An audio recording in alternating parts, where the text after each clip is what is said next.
forced labor at money laundering ang ibinasura ng korte sa Amerika matapos pumasok sa isang plea bargaining agreement ang akusadong leader ng KOJC na si Marisa Dueñas, ang Human Resources Head ng KOJC sa Van Nuys, California.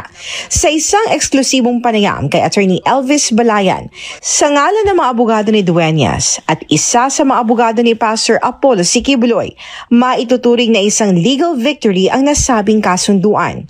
Napakaganda po sapagkat sa pamamagitan po ng plea bargaining, pumayag ang mga abogado ng Estados Unidos na i-dismiss po yung mga napakabigat na mga krimen na isinampa laban sa kanya, kagaya po ng forced labor, money laundering at saka human trafficking. No? Yung po ay napakabigat na mga krimen at in a sense po, sabi ng abogado ni Marisa Dueñas, iyon ay legal